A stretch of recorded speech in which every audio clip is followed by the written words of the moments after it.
So with us we have Aditya Prakash, the COO of Assortic Limited. Welcome to OTV Foresight. Thank you. And how has been your experience so far? It's been wonderful, wonderful. This opportunity is कैसे बताऊँ मैं one of my first इस तरीके का इन Orissa drive. उससे पहले दिल्ली झारखंड में तो हम करते थे, बट क्योंकि ये उड़ीसा में हो रहा है and people like me business man are being given opportunity to talk about their problems being faced by the कोविड-19 पैंडमिक. तो इसी को लेके मैं बोलूँगा कि it's a very wonderful platform जो आज मुझे दिया गया है एंड आई थिंक काफ़ी अच्छे से एड्रेस हुआ है. लॉट ऑफ अदर स्पीकर्स भी थे यहाँ पे, so they were also address their problems, their issues very nicely.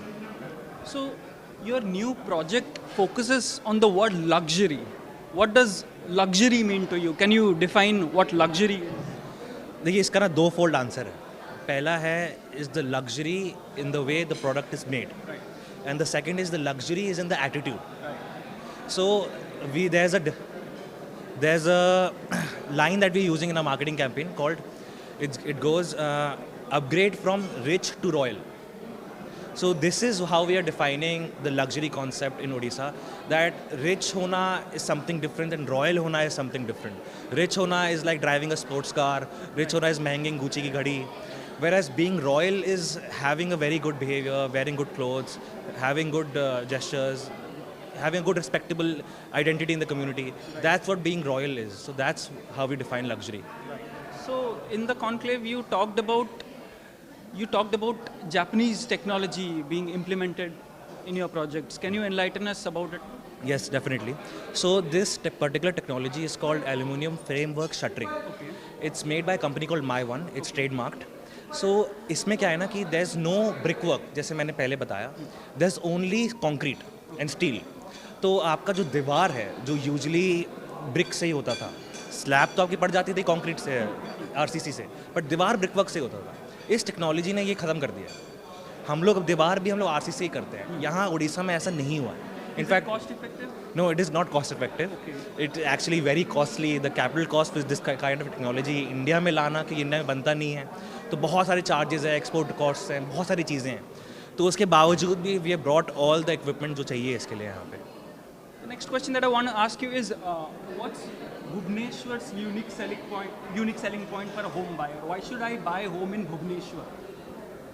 सो देखिए, भुवनेश्वर का एक बहुत बड़ा चार्म है कि that it is considered diamond in the state of Orissa, and diamonds are very rare. So मैं यही बोलूँगा कि दैट पूरे उड़ीसा में सिर्फ 2-3 ही शहर हैं जहाँ पे लोग एक्चुअली रियल एस्टेट खरीद रहे हैं. One is Puri, the other is Bhubaneswar, and the third one is Cuttack. But Bhubaneswar hub इसलिए बना है because most of the people living abroad, a lot of Odias are living abroad. मैं एग्जाम्पल देता हूँ आपको. We have around sold around 1000 flats in the last 1.5 years. And उस 1000 flats में more than 20-30% of people are non-Odiyas from outside the country, outside the state, who are investing in Odisha. कि उनको पता है market अभी establish हो रहा है, यहाँ पे अप्रिसिएशन होगा as compare to other saturated markets. Delhi, Noida, Mumbai में वहाँ पे सैचुरेशन आ चुका है. Has it something to do with affordability? देखिए, अफोर्डेबल कैटेगरी जो हम लोग घुसे नहीं हैं अभी तक. अफोर्डेबल कैटेगरी वो होते हैं जो 50 लाख से नीचे फ्लैट में होते हैं. There is still a very huge potential in affordable housing, but इसके बहुत बड़े इशूज़ हैं. The first is land cost and the second is the construction cost itself. Affordable मतलब सस्ता फ्लैट बनाना, पर सस्ता फ्लैट तभी बना पाओगे अगर आपका कॉस्ट कंस्ट्रक्शन सस्ता हो. Otherwise there is no possibility कि आप सस्ता बनाओ. यही अभी मेजर इशू है अफोर्डेबिलिटी को लेकर. So is real estate in Bhubaneswar getting beyond reach for middle class? I wouldn't say so, because see, as the country advances, the middle class का purchasing power की बढ़ती है. अगर आप 10-15 साल पहले देखते हैं तो कॉस्मोलिस जब मैंने स्टार्ट किया था हमने, इट्स रेट वाज 23-2500 रुपीज़ पर स्क्वायर फीट, बिकॉज समय पर्चेसिंग पावर ही मिडिल क्लास का वो था. Right now the rate is around 6000 rupees पर स्क्वायर फीट. तो वो रेट से हमने ऐसे ही नहीं बढ़ा दिया कि बिल्डर है तो इसलिए बढ़ा दो. द रेट ग्रेजुअली इंक्रीज होता है, पर्चेसिंग पावर बढ़ती है, होम लोन रेट कम होता है. यही सब फैक्टर्स है कि रेट आपका बढ़ रहा है प्राइस. बट ऐसा नहीं रेट बढ़ रहा है एंड द पीपल और रेट के बीच में बड़ा गैप है. लोगों की पर्चेसिंग पावर भी एट द सेम टाइम बढ़ रही है ऊपर. And the last question that I want to ask you is, what has been the impact of COVID-19 in real estate sector? What is the current situation and where do you see the future?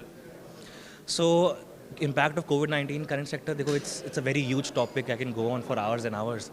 But just to summarize the entire जो मैंने topic बोला वहाँ पे, कि the first is the employees को लेके there is a lot of insecurity about their salary, about the way of working, because construction ऐसा काम नहीं है जो घर पे बैठ के हो जाता है. People have to come to office regarding that.